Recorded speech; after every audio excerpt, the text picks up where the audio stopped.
మీకోసం చెన్నారెడ్డి గారు శేషారెడ్డి గారు వచ్చారండి. కూర్చోమని చెప్పు. సరే అండి.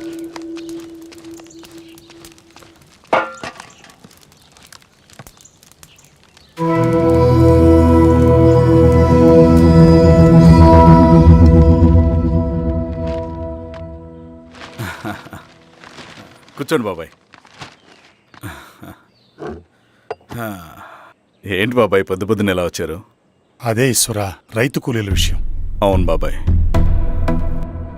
ఈ విషయం పెద్దది కాకుండానే ఇక్కడే తుంచేయాలి. ఊళ్ళో అందరి సమస్య అదే ఈశ్వర. వాళ్ళు సరిగ్గా సమయం చూసి కూలీ రేట్లు పెంచమంటున్నారు.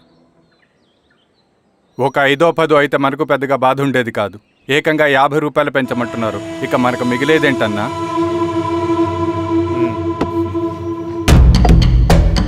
చెరువులోకి నీళ్ళు వచ్చేసరికి జలగలకి బలం పెరుగుతుందంట. ఆ అన్నల అండ చూసుకుని ఈ కూలీ నా కొడుకులు రెచ్చిపోతున్నారు. అలా కొనసాగడానికి వీల్లేదు. ఒక గంటకి మీరందరూ పోలీస్ స్టేషన్కి రండి. అక్కడ మాట్లాడి ఏం చెయ్యాలో ఒక నిర్ణయానికి వద్దాం. అలాగే పద.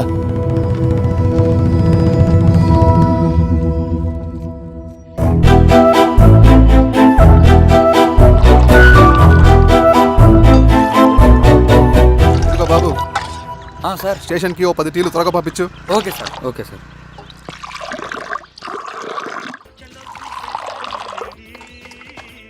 రెడ్డి గారు, బయట ఊరు నుంచి కూలి వాళ్ళని తీసుకొస్తే ఇక్కడ ఊరోళ్ళు ఊరుకుంటారా? గొడవలకు వస్తారండి. నాకు లా అండ్ ఆర్డర్ ఇష్యూ అవుతుంది. వాళ్ళు గొడవకు దిగితే మేమన్నా వాచమలమా? ఏం చేయాలో మాకు తెలుసు. చుండూరు, కారంచెడు, పదిరికుప్పం, నీరుకొండల్లో ఏం జరిగిందో ఈ ఊర్లో కూడా అదే జరుగుతుంది. మీరు ఇలా ఆవేశపడితే ఎలా రెడ్డి గారు? మీరైనా చెప్పండి ఈశ్వర్ రెడ్డి గారు. ఏం చెప్పమంటావు గిరిధర్? వాళ్ళు ప్రతి సంవత్సరం ఇలా పెంచుకుంటూ పోతూ ఉన్నారు. ఈ సంవత్సరం 50, వచ్చే సంవత్సరం ఎంతని ఎవరికని వాళ్ళు అడిగిందంతా ఇచ్చుకుంటూ పోతూ ఉండాలా మేము? వచ్చే సంవత్సరం పెంచర్లేండి సార్. సరే, అలాగని వాళ్ళని రాసిమ్మని చెప్పండి, అప్పుడు చూద్దాం. వీరస్వామి, ఆ నరసింహ గారిని పిలు. సార్, నరసింహ గారు సార్ పిలుస్తున్నారు. నమస్తే సార్. నమస్తే, కూర్చోండి. Sir tea. నమస్కారం. నమస్తే సార్, టీ. అందరికీ చూడండి నరసింహులు గారు, మీరు అడిగింది ఇవ్వటానికి వాళ్ళు సిద్ధంగా ఉన్నారు. కానీ వచ్చే సంవత్సరం మీరు కూలీల రేటు పెంచబోమని హామీ ఇవ్వాలి. వచ్చే సంవత్సరం మిగిలిన వస్తువుల ధరలు పెరగవని మీరు హామీ ఇవ్వండి, అలాగే మేము ఇస్తాం. మేము అడిగింది మీ చేతిలో ఉంది, మీరు అడిగింది మాత్రం మా చేతిలో లేదు. వాళ్ళ చేతిలో ఉంది సార్, అంతా అన్నల చేతిలో ఉంది. సార్, వాళ్ళెవరో మాకు తెలియదు. మేమెవరి చేతుల్లో కీలువమనం కాదు. ఇది మా రైతు కూలీలందరం కలిసి సమిష్టిగా తీసుకున్న నిర్ణయం. చిన్న చిన్న అవసరాలకు అప్పులు తీసుకున్న పాపానికి మా భూముల్ని బలవంతంగా గుంజుకుని మా పొలాల్లో మమ్మల్నే కూలీలుగా మార్చారు వీళ్ళు. భూమి మాది, పని చేసేది మేము, పండించేది కూడా మేమే. అవన్నీ మీ పార్టీ మీటింగ్ లో చెప్పుకోండి, వింటారు. కూలీ డబ్బులు ఇవ్వడం దయాధర్మం కాదు, మీకు తోచినంత ఇవ్వడానికి అది మా హక్కు. మేము అడిగింది న్యాయబద్ధంగా ఇవ్వకపోతే మీ పొలాల్లో ఒక గింజ కూడా రాలదు. పండిన పంటనంతా కాకులకి గద్దలకి వేసుకోవాల్సి వస్తుంది. ఇక దీని మీద చర్చ అనవసరం. వస్తాం. నరసింహులు గారు కొంచెం ఆగండి సార్. మీరైనా కొంచెం చెప్పండి సార్. కొవ్వెక్కిన ఎండ్రకాయ కన్నంలో ఇరుక్కుందంట. దాన్ని బయటికి ఎలా తీయాలో, కోసి కూర ఎలా వండుకోవాలో మాకు బాగా తెలుసు. పదండి బాబాయ్.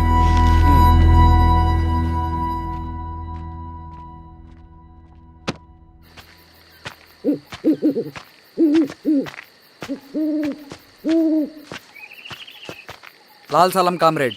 లాల్ సలాం. ఇంత పొద్దున లేచారంటన్నా? విప్లవకారుల జీవితాలు ఇంతే కదా రవి. 15 ఏళ్ళుగా ఇదే జీవితమే కదా బతుకుతున్నాను. ఎటువైపు నుంచి ఎవడొచ్చి అటాక్ చేస్తాడో తెలీదు. పరిగెడుతూనే ఉండాలి. ఈ అడవిలో కడుపు నిండా తిండి, కంటి నిండా నిద్ర కూడా ఉండదు. ఒక్కొక్కసారి తాగడానికి చుక్క నీరు కూడా దొరకదు. 2 పుస్తకాలు, ఒక కిట్ బ్యాగ్, అందులో 2 జతలు, ఒకటి ఒంటి మీద, ఇంకోటి దండం మీద. ఇవే మనకున్న ఆస్తి. ఒక్కొక్కసారి ఇవి కూడా ఉండవు. బార్డర్లో సైనికుడు లాంటి వాడే, అడవిలో విప్లవకారుడు కూడా.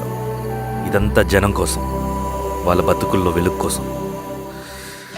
సరే, ఏం సమాచారం? కూలీ రేట్లు పెంచే విషయంలో భూస్వాములు చాలా పట్టుదలగా ఉన్నారన్నా. కానీ మన నరసింహులు నన్ను ఒప్పుకోలేదు. మీటింగ్ అయ్యాక వెళ్తూ కోపంగా ఏదో మాట్లాడారన్నా. నాకెందుకు అనుమానంగా ఉంది. కీడు తలపడితే ఎక్కువ నష్టం వాళ్ళకే రవి. కానీ మధ్యలో రైతు కూలీల పరిస్థితి ఏమైపోతుందని ఆందోళనగా ఉందన్నా. చదరంగంలో నిలబడ్డాక చావుకి వెరవకూడదు రవి. ఇన్నాళ్ళు వాళ్ళు ఇచ్చిన పావలాకి 10 పైసలకి కూలి చేశారు. వాళ్ళ జీవితాలు బాగుపడాలంటే మనం ఎత్తిన పిడికిని దించకూడదు. సరే అన్న. స్వామి, ఎలా ఉన్నారు ఊళ్ళో అందరూ? అందరూ బాగున్నారమ్మా. కోతలు కొయ్యలేదేంటి? ఊళ్ళో కూలి రేట్ల కోసం గొడవ నడుస్తూనే ఉందమ్మా. అడిగినంత ఇవ్వాల్సిందేనని కూలీలు, నచ్చినంత ఇస్తామని రైతులు. ఎవరు రేటు తేగట్లేదమ్మా. ఈ ఇష్యూలో అన్నలు ఇన్వాల్వ్ అయ్యారా? వాళ్ళు వెనక లేకుంటే ఈ కూలి చేసుకునే వాళ్ళకి ఎక్కడి నుంచి వచ్చినాయి అమ్మా ఎన్ని గుండ్లు? ఇచ్చింది పుచ్చుకుంటమే తప్ప ఏనాడన్నా ఇంత కావాలని అడిగారా వీళ్ళు? పోనీలే, ఇన్నాళ్ళకైనా వాళ్ళకేం కావాలో నోరు తెరిచి అడగగలుగుతున్నారు. సంతోషమేగా. తీసుకుని మీదటైనా జాగ్రత్తగా ఉంటుంది.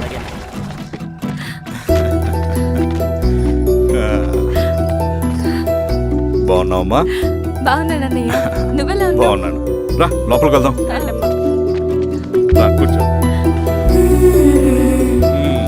సో ప్రయాణం అంతా బాగానే జరిగింది కదా? నీ ఫేవరెట్ నెత్తిపూరి. రా వడ్డిస్తారా? ప్లేట్ తిప్పు. నాకొద్దన్నయ్య, నాకు మంచి కాఫీ తాగాలని ఉంది. అమ్మో, నీకు నచ్చినట్టు కాఫీ చేయాలంటే ఆ దేవుడి దిగి రావాలి తల్లి. ఏంటో అన్నయ్య, మంచి కాఫీ తాగకపోతే ఇక ఆ రోజంతా అదోలా ఉంటుంది నాకు. రేయ్ సామే, అయ్యా అర్థమైంది. శిరీష్ అమ్మకి మంచి కాఫీ కావాలి, అంతేగా నేను వెళ్ళి పట్టుకొచ్చేస్తా. ఎక్కడికి స్వామి? మన ఊళ్ళో మెగాస్టార్ హోటల్ ఉందమ్మా, అందులో కాఫీ చాలా బాగుంటుంది. నేను వెళ్ళి పట్టుకొచ్చేస్తా. స్వామి, అమ్మా కాఫీ అంటే అక్కడికి వెళ్ళి వేడివేడిగా తాగాలి. నేను వస్తాను పద. అవునమ్మా, అక్కడ నేను కూడా తాగాను, చాలా బాగుంటుంది. వెళ్ళు. థ్యాంక్ యూ అన్నయ్య. ఆడుతూ పాడుతూ పని చేస్తాం.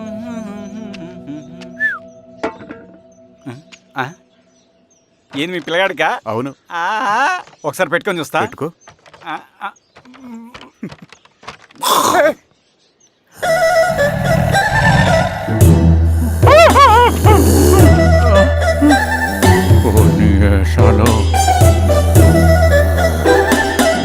బట్టలు ఉంటే చూడండి, బట్టలు లేకుండా చంపేస్తా.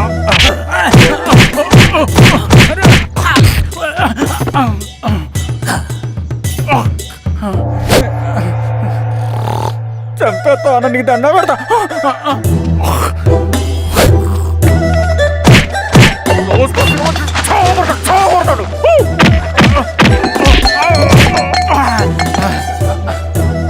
నేనన్నా బొట్టుని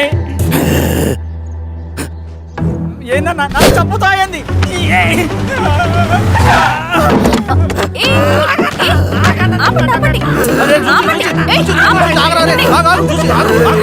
రాత్రి దొంగ సినిమా చూసాడమ్మా, పొద్దున్న నేను పొలాలు కొంచెం చంపేస్తాడమ్మా. మేడం మంచి కాఫీ పెట్టు. ఎలా మేడమా? అయితే మేడంకి స్పెషల్ కాఫీయా? ఓకే.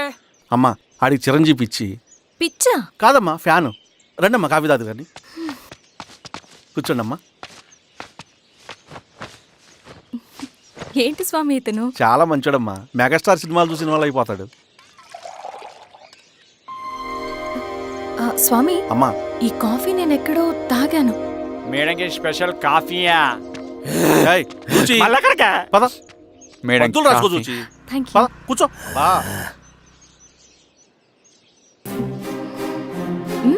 కాఫీ బాగుంది. ఎవరు చేశారు? మా రవణ పెట్టాడమ్మా. రవి? ఎవరు రమ్మను? రవణ మేడం పిలుస్తున్నారు.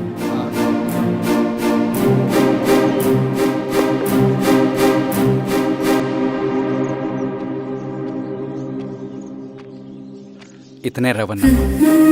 శిరీష, మీరా? రవి, నువ్వేంటి ఇక్కడ? కాఫీ బాగుందా? చాలా. అది కాదు రవి, నువ్వు ఇక్కడ. ఈ హోటల్ మనోల్దే. మన ఫ్రెండ్స్ అందరు బాగున్నారా? చాలా బాగున్నారు. అవును, మీరేంటి ఇక్కడ? ఏమైంది అన్నా, అన్నా ఏమైందన్నా? అన్నా, లే అన్నా. స్వామి త్వరగా కారుతా. జాగ్రత్త. అన్నా త్వరగా పట్టి తీయనా. అన్నా త్వరగా పోనీ.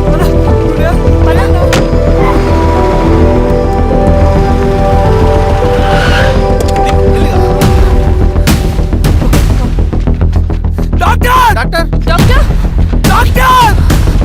ఏమైంది? డాక్టర్ త్వరగా చూడండి డాక్టర్. లోపల తీసుకురండి.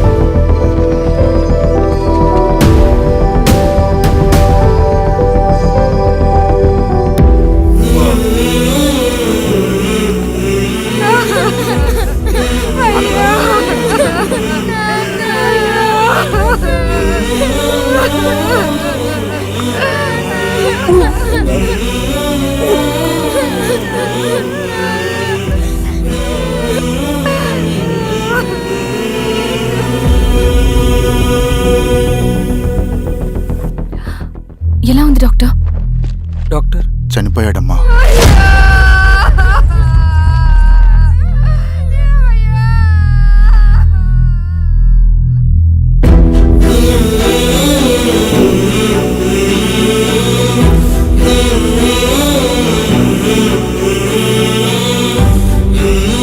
ఆ పేపర్స్ ఏంటి రవి? అతని భూమికి సంబంధించిన పేపర్స్. ఒక సంవత్సరం నుంచి ఈ పేపర్స్ పట్టుకుని ప్రతిరోజు ఎంఆర్ ఆఫీస్ చుట్టూ తిరిగేవాడు. భూమిని తాకట్టు పెట్టి అప్పు తీసుకున్న పాపానికి టైంకి వడ్డీ కట్టలేదని అప్పిచ్చిన ఆ దొర ఎంఆర్ఓ ఆఫీస్లో లంచం ఇచ్చి భూమిని తన పేరు మీద రాయించుకున్నాడు. ఈ ఎంఆర్ఓ ఆఫీస్లో ఎవరు నిజాయితీగా పనిచేయట్లేదండి. చెట్టు కట్టి నరకాలు ఒక్కొక్కడిని. నరికేయడమేంటి రవి? నువ్వు కాగితం మీద ఒక బొమ్మ గీస్తావు, ఒక చోట సరిగ్గా రాదు, ఏం చేస్తావు? ఎరేజర్తో సరిచేస్తావా, లేకుంటే ఆ పేపర్ని చింపేస్తావా? మరి మనుషుల విషయంలో ఎందుకు రాదు ఆ ఆలోచన? తప్పు చేసిన ప్రతి ఒక్కరిని నరుక్కుంటూ పోతే చివరికి మిగిలేది మనుషులు కాదు, శవాలు.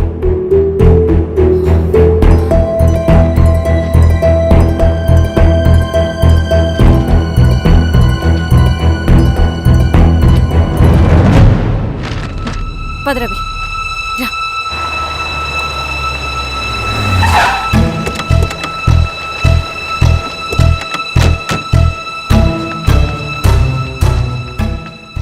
పానుకోటి నర్సయ్య ల్యాండ్ ఎవరు చూస్తున్నారు? మీరెవరు? ఇదిగోండి అప్లికేషన్. ఇది డిస్ప్యూట్ ల్యాండ్, ఎవడేం చేయలేడు. నీ నిర్లక్ష్యం, నీ లెక్కలేనితనం వల్ల ఒక నిండు ప్రాణం పోయింది. ఒక కుటుంబమే రోడ్డు మీద పడింది తెలుసా? ఏంటమ్మా గొడవ?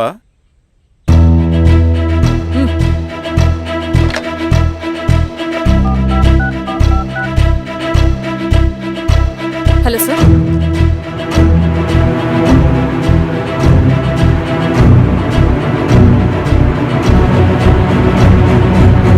Okay sir. You are dismissed. Peon, నేను ఒక పేపర్ ఇస్తాను, అది కలెక్టర్ గారికి ఫ్యాక్స్ చేయి. అలాగే మేడం. ఎవరమ్మా మీరు? ఈ ఊరికి కొత్తగా వచ్చిన ఎంఆర్ఓ.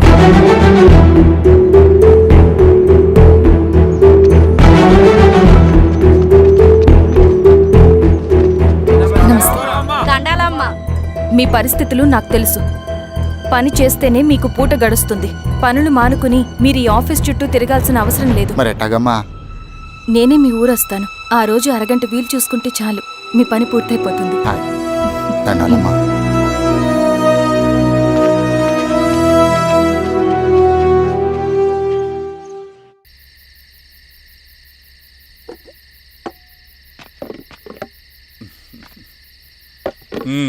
ఎంఆర్ఓ గారు ఏంటి ఛార్జ్ తీసుకున్న మొదటి రోజే ఆఫీస్లో మీ పవర్ చూపించారట? అన్నయ్య, నువ్వు సస్పెండ్ చేసిన వ్యక్తి నా దగ్గరికి వచ్చాడమ్మా. పాపం కన్నీళ్లు పెట్టుకున్నాడు. అతడి వల్ల నష్టపోయిన ఒక వ్యక్తి నా కళ్ళ ముందు చనిపోయాడన్నయ్య. కన్నీళ్లు ఎన్నిసార్లు తుడుచుకున్నా పోతాయి, కానీ వీళ్ల నిర్లక్ష్యంతో పేదవాళ్ల ప్రాణాలే పోతున్నాయి. అన్నయ్య, మనూరి సమస్య పేదరికం కాదు, నక్సలిజం. నాలాంటి ప్రభుత్వ ఉద్యోగులు వాళ్ళ డ్యూటీలు సక్రమంగా చేయకపోవడం వల్ల విసిగిపోయిన జనం అడవిలో వాళ్ల హెల్ప్ తీసుకుంటున్నారు. ఒక వ్యవస్థ ఇక్కడ సరిగ్గా పనిచేయనందుకే మరో వ్యవస్థ అక్కడ పుట్టింది. అందుకే నా పన్నం చేయనివ్వండి. స్నానం చేసి రండి, భోజనం చేద్దాం.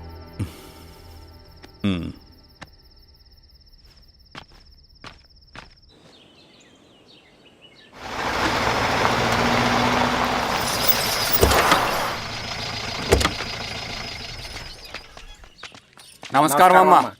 నమస్తే. ఇలా రండి. మీ ఊరు నుంచి కొందరు ఎంఆర్ఓ ఆఫీస్లో అప్లికేషన్స్ ఇచ్చారు.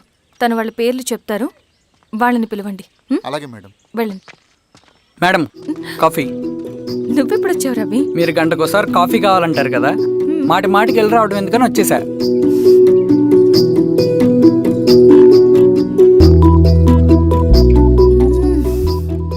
రవి, ఈ కాఫీ కోసమైనా నేను పెళ్లి చేసుకోవచ్చు. అదేంటి అలా అనేసారు? That's a compliment. భలేవారండి బాబు. దండాలమ్మా. నమస్తే. ఇలా ఇవ్వండి. చెప్పండి మీ సమస్యలేంటో. పేరు తలుపుల వీరాంజనేయులు, ఉన్నది 3 ఎకరాల పొలం. చిన్నుపాటి ధనుంజయరావు అనే మహానుభావుడు అందులో 2.5 ఎకరాల భూమిని తన పేరు మీద రాయించుకున్నాడు. అడిగితే నీ దిక్కున్న చోటు చెప్పుకోమన్నాడు. దిక్కులేనాడు కాబట్టి 1/2 ఎకరం భూమి మీదే పెద్ద కుటుంబాన్ని నెట్టుకొస్తున్నాడు. అవునమ్మగారు, ఆ పొలం ఎలాగైనా తిరిగి ఇప్పించేయండి అమ్మగారు. ఆ పొలం కోసం 3 సంవత్సరాల నుంచి తిరుగుతున్నాను అమ్మగారు. వీరబాబు, వీళ్ళందరి దగ్గర కలెక్ట్ చేసుకో. మేడం, దాదాపుగా ఇక్కడ ఉన్న వాళ్ళందరి పరిస్థితులు ఇవే. వీళ్ళ సమస్యలు పరిష్కారం కావాలంటే మాట్లాడాల్సింది వీళ్ళతో కాదు మేడం, మన ఊరి పెద్ద మనుషులతో. ఆహా. ఇందు మూలంగా 50 మంది గ్రామ ప్రజలకి తెలియజేయండి ఏమనగా, శ్రీరామగిరి గ్రామ పంచాయతీ మోతుబరి రైతులు, సన్న చిన్నకారు రైతులందరూ రేపు ఉదయం 10 గంటలకి ఎంఆర్ఓ ఆఫీస్ దగ్గరికి రావాలా.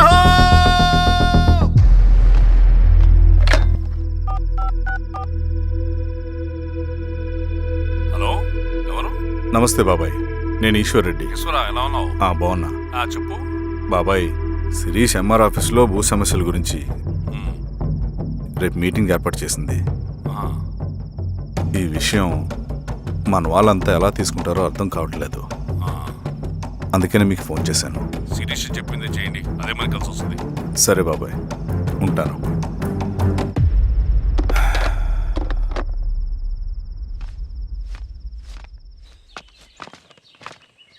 నమస్తే మేడం. నమస్తే అమ్మా. కూర్చోండి. పొలాల్లో పండిన పంట కోతకొచ్చినా ఈ రోజుకి ఒక్క గింజ కూడా తెగకుండా పక్షులకు, పందికొక్కలకు ఆహారంగా పోతుందంటే దానికి కారణం ఇది. ఈ ఊరికి పట్టిన దౌర్భాగ్యం మీరు చేసిన అక్రమాల చిట్టా. కడుపు మంటతో ఉన్నవాళ్లు మీరు చెప్పిన కూలీకొచ్చి ఎందుకు పనిచేస్తారు? దౌర్జన్యాలు చేసి దిక్కున్న చోట చెప్పుకోమన్నారు. ఇప్పుడు అడవే వాళ్ళకి దిక్కైంది.